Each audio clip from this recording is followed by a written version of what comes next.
Ladies and gentlemen, all my friends, listen to me. You think my problem is no arm and no legs, but you're wrong. You see what I don't have. You see what's missing, but you don't see what's burning inside me. You don't see the strength it took to get out of bed this morning. You don't see the battles I fight in silence every single day, not against my body, but against the thoughts that say I'm not enough. People look at me and say, that must be so hard. And yes, it is, but what's harder is being told by the world that you can't, that your dreams are too big for your condition. That you were born to survive, not to thrive. That's the real battle. That's the mountain I had to climb, not the physical one, but the one in my mind. When I was younger, I thought I had to be like everyone else to be accepted. I thought if I looked different, maybe I'd be loved more. But the truth is, I was born to be different. I was born to show that being whole isn't about arms and legs. It's about courage. It's about purpose. It's about knowing who you are, even when the world tries to define you by what you're not. So no, my biggest problem is not what you see. My biggest problem is when I forget who I really am. When I believe the lie that I'm broken. When I let fear speak louder than faith. But let me tell you something, when you stop comparing your journey to others, when you start embracing your scars, your limits, your unique path, you'll realize the only thing truly limiting you is the belief that you're limited. We all have struggles. Some are visible, some are hidden. But none of them can define us unless we let them. So if you think my problem is no arm and no legs, I'm here to tell you you're wrong. My challenge isn't my body. It's pushing through the pain to stand tall in purpose. And I do, every day. And so can you. Limitation is a word that most people connect with the physical. If someone can't walk, if they can't lift something, if they can't see or hear, the world calls that a limitation. But what if I told you the real limitation doesn't live in the body, it lives in the mind? You can have a perfectly able body and still live a paralyzed life. You can have hands, feet, strength, and all the tools, but if your mindset is full of fear, doubt, and insecurity, you'll stay stuck. On the other hand, you could be missing limbs, struggling with daily tasks, and still be moving forward with joy, with purpose, and with confidence. That's not denial, that's power. When you believe in your heart that your value is not based on what you can physically do, but based on who you are, everything changes. That shift in thinking opens doors. It gives you the courage to try, to fail, and to try again. I've met people with everything, money, success, influence, who still feel completely lost because they're trapped by fear. And I've seen people with every reason to give up living with fire in their soul because they've chosen to see beyond what they lack.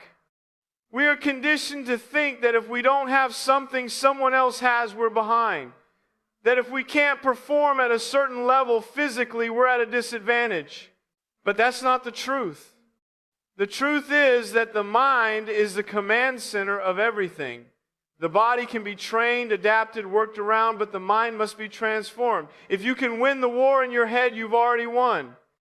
You could be in a wheelchair, but if your mind is alive with vision, passion, and belief, there's nothing that can truly stop you.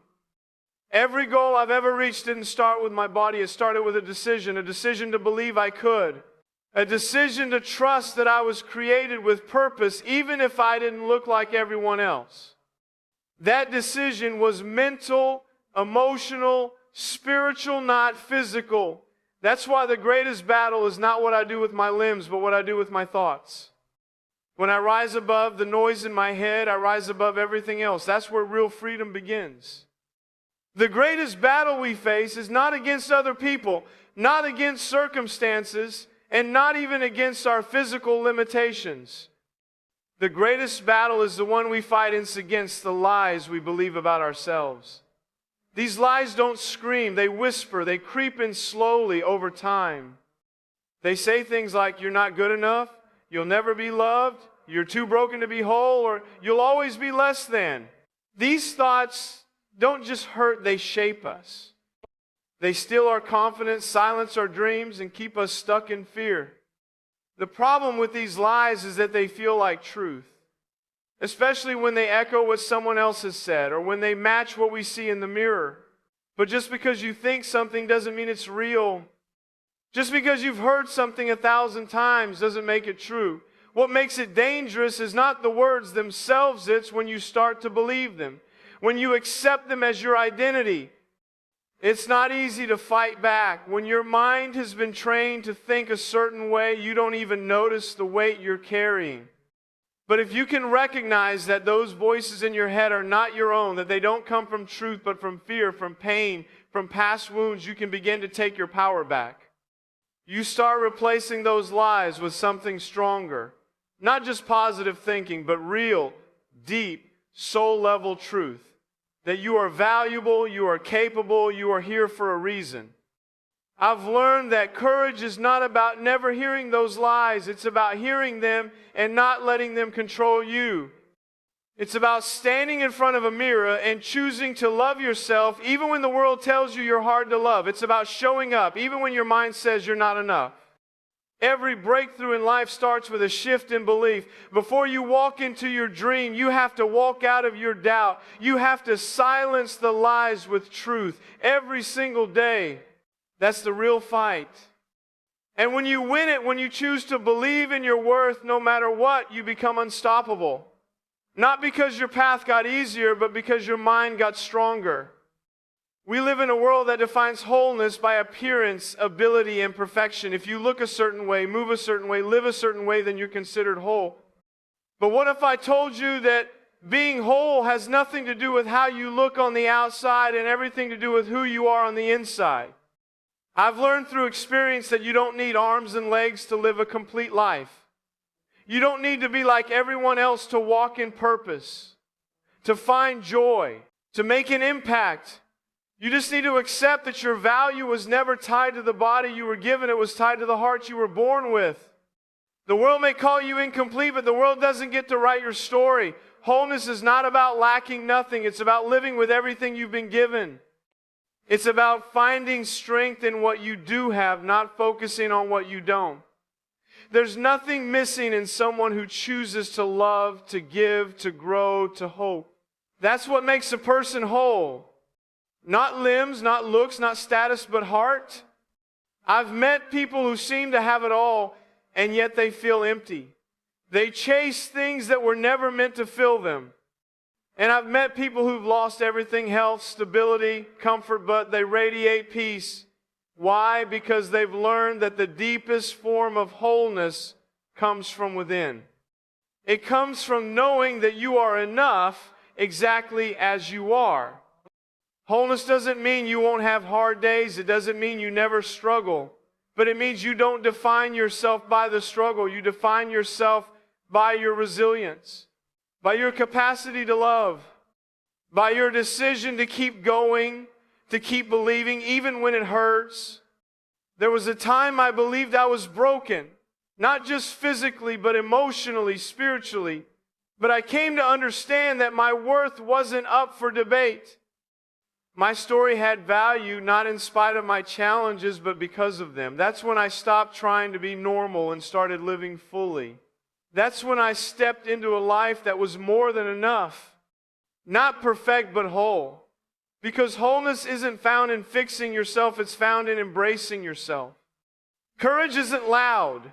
It doesn't always show up as a roar. Sometimes it's a whisper that says, I'll try again tomorrow.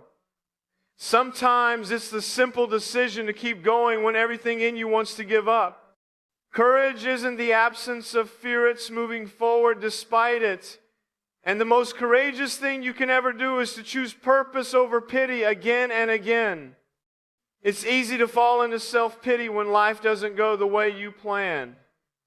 When you face setbacks, loss, or rejection, the world gives you every excuse to quit.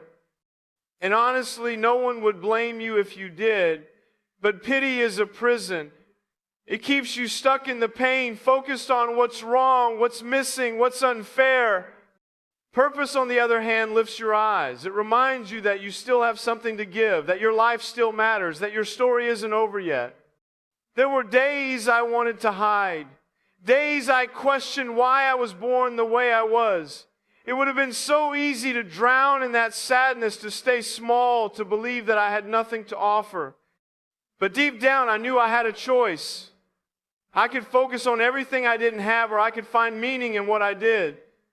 Choosing purpose didn't erase the pain, but it gave the pain direction. It gave it meaning.